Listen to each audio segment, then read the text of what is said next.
et que l'État les prenne en charge, ça veut dire on l'encourage en fin de compte. Alors pourquoi pas ne pas faire des enquêtes réellement, si cette personne âgée vraiment n'a personne et elle n'a aucun revenu, là c'est vrai que l'État les prend en charge. Que les centres, vous préfériez par exemple que ce soit les centres comme celui qui sera un pilote, en tout cas Mostaganem, qui permet à une personne âgée qui est en parfaite possession de ses moyens de choisir de vivre seule, d'autant plus que nous avons maintenant avec le temps peut-être des personnes qui sont instruites et qu'il est difficile de partager un espace de plus en plus réduit. Amina, bonjour. Amina, bonjour. Amina, allô, oui, bonjour. Oui, Amina, bonjour, vous êtes là? Oui, bonjour. Alors, vous travaillé pour une association? Oui, j'ai fait partie d'une association et puis étant à la fac. D'accord. Et donc, on faisait beaucoup d'actions au niveau de l'hospice des vieux. Mais ce que je voudrais dire, c'est que ils étaient très maltraités. Dans ces centres d'accueil. Oui. Ils étaient battus. À chaque fois qu'on leur ramenait quelque chose, on leur volait tout ce qu'on ramenait, les dentifrices, les vêtements. On ne donnait pas d'argent parce que c'était pas permis au niveau de l'association. On n'avait pas le droit de donner de l'argent. Oui. Il fallait que ça soit, je sais pas, il fallait des dons en nature, quoi. Oui. Et donc, moi, je pense qu'il faudrait former des personnes. Et comment vous vous êtes rendu compte qu'ils étaient maltraités? Tout le monde se plaignait, que ce soit les hommes ou les femmes. Il y avait même des agressions sexuelles au niveau du centre. Quel centre, madame? À Belabès.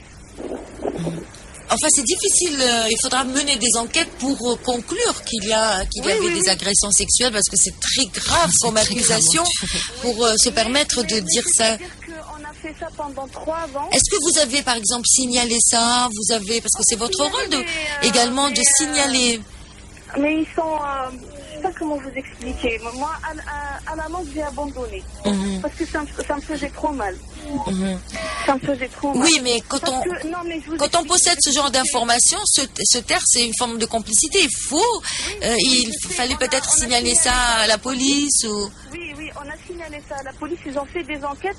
Et en fin de compte, parce que c'est un hospice il y a une moitié pour les vieux et une moitié pour les malades mentaux. Et c'était les malades mentaux qui agressaient. Ah, d'accord, parce que c'était pas le personnel, parce qu'on le personnel, il volait de ce qu'on ramenait, mais tout ce qui était... Donc tout ça pour dire que la situation n'est pas très enviable, notamment pour ces personnes âgées qui se retrouvent dans les... Ça déchire le cœur. Ouais. Et vous, pour avoir vécu ça, c'est-à-dire vous avez vu tout ce mauvais traitement, est-ce que la vieillesse vous fait peur, Amina? Oui. Vous avez quel âge d'abord? J'ai 30 ans. Vous avez 30 ans. Est-ce que quand on a 30 ans ou quand on a même moins, on pense justement à notre futur, justement à notre vieillesse? Est-ce que ça... Un petit peu. J'essaye de me dire, j'essaierai d'élever mes enfants de sorte qu'ils ne m'abandonnent pas. C'est-à-dire que vous comptez sur vos enfants pour qu'ils vous abandonnent pas. Et j'essaye d'être présente pour mes parents aussi. Mais ils sont pas vraiment vieux, mais j'essaye d'être présente. Et puis je voudrais pas aussi être une charge pour mes enfants.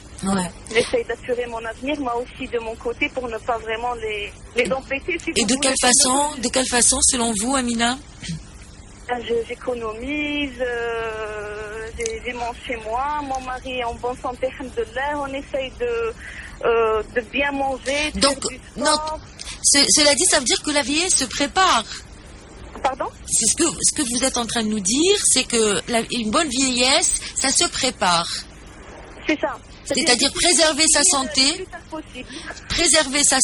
parce que c'est important pour être en bonne santé même quand on dépasse les 60 ans. C'est-à-dire commencer très jeune déjà à préserver sa santé, à faire attention à ce qu'on mange. Je voudrais pas être une charge pour mes enfants. Donc d'un côté, vous comptez sur vos enfants pour qu'ils vous abandonnent pas, mais d'un autre côté, vous ne voulez pas être une charge pour eux. Le plus tard possible. Le plus tard possible, c'est ça. j'aimerais pas me retrouver dans un hospice, dans un centre comme ce que j'ai vu. Parce que ça vous a profondément choqué ce que vous avez vu. Oui. Ouais. Sincèrement, madame, je vous jure que je ne pouvais plus partir. Je ne pouvais plus partir pour voir ça. Il y avait des personnes de Béchar, Ça remonte à loin, cette expérience Oui, ça fait déjà 2 ans et demi. Merci Amina pour votre témoignage. Merci.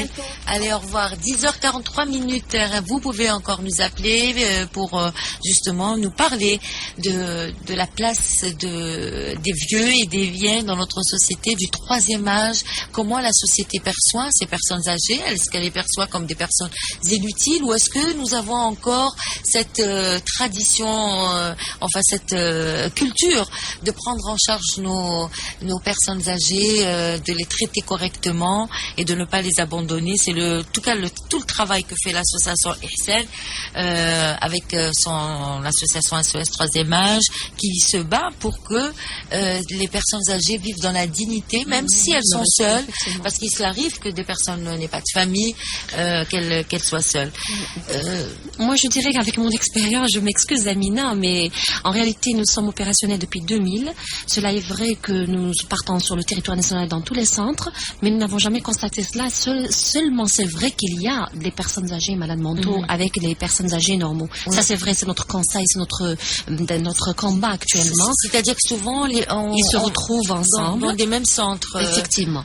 Et là, c'est vrai qu'ils se retrouvent ensemble, mais malheureusement, à l'époque, il n'y avait pas beaucoup de structures. Maintenant, ils sont en train de construire. C'est pour ça que maintenant, notre combat, c'est de demander au ministère de la Solidarité. Vous contredisez, tout à l'heure, vous avez dit que vous êtes contre qu'ils construisent des centres. Oui, non, il faut qu'ils arrêtent de construire, Inch'Allah, mais n'empêche, les centres qui sont actuellement opérationnels et qui existent, séparer les personnes âgées malades mentaux avec les personnes âgées normaux, c'est-à-dire que je pense qu'il y a 40, 20 pour les personnes âgées normales, qui vivent normalement et qui vivent leur vieillesse dans la dignité, le respect, et avec une bonne prise en charge médicale, et les autres qui sont malades mentaux avec une bonne prise en charge médicale, surtout psychologique et psychiatre. Parce que c'est ça notre problème, en fait. Quand c'est vrai, elle a raison, mais ce n'est pas l'administration qui booste les personnes âgées. Non, c'est entre eux, en fin de compte. Par exemple, ils se retrouvent dans le réfectoire ou dans le jardin. Ici, vous savez, une personne âgée, en fin de compte, elle devient comme un enfant.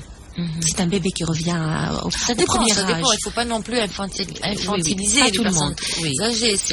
Mais il y en a qui restent vaillants, très vaillants, bon œil et bon pied, bon œil, comme on dit, jusqu'à un âge très avancé. Mais certains, croyez-moi, aussi. À telle enseigne qu'il y a beaucoup d'hommes politiques qui dépassent les 70 ans, etc., et qui continuent à gérer de par le monde. Donc, je pense que parfois, c'est l'inactivité et l'inutilité sociale qui fait que peut-être ils perdent un peu de leur...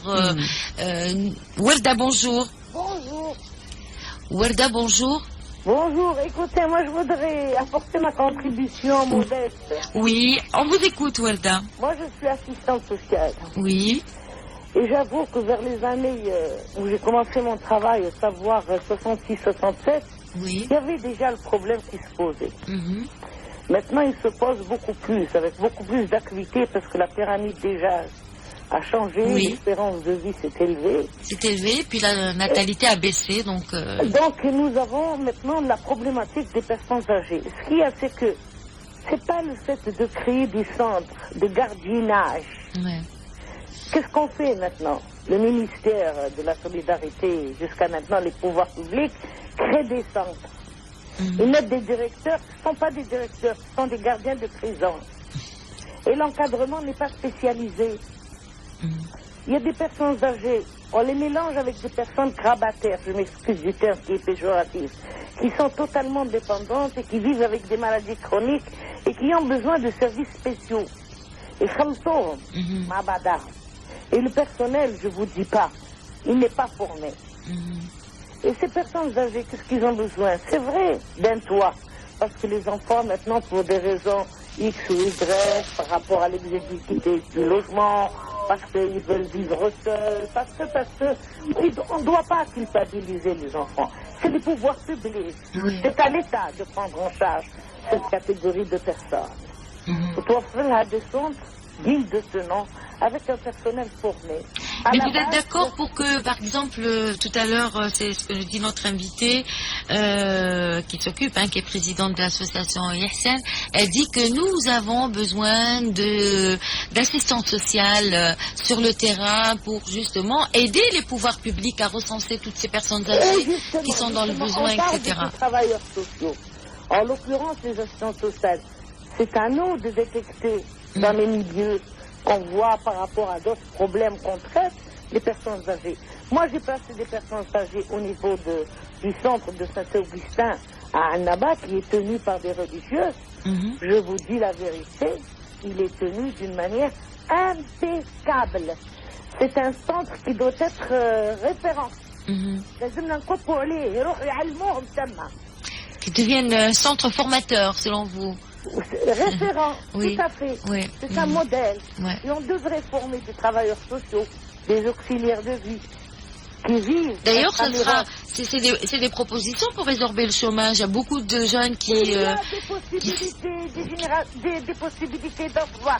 C'est pas le travail d'arc des Même dans le cadre de l'emploi jeune, parce qu'il y a eu une opération de Shrine Shabab, on aurait peut-être mieux fait de les mettre dans, au lieu de les mettre dans... Écoutez-moi, les associations, moi je leur tire chapeau, parce que ce sont des bénévoles, ce sont des gens de bonne foi, motivés très souvent par des convictions religieuses. Mais donc il faut des travailleurs professionnels formés.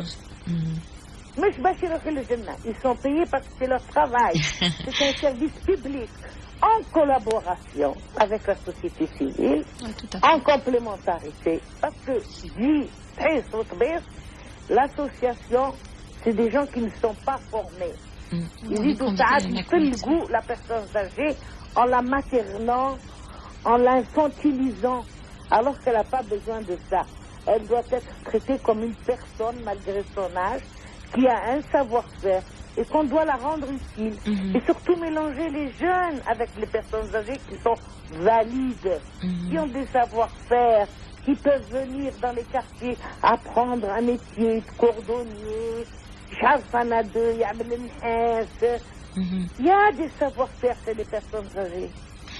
Merci Walda, merci pour votre intervention. On va revenir du côté de notre sociologue Nassera Merreh qui a certainement suivi, donc. Oui.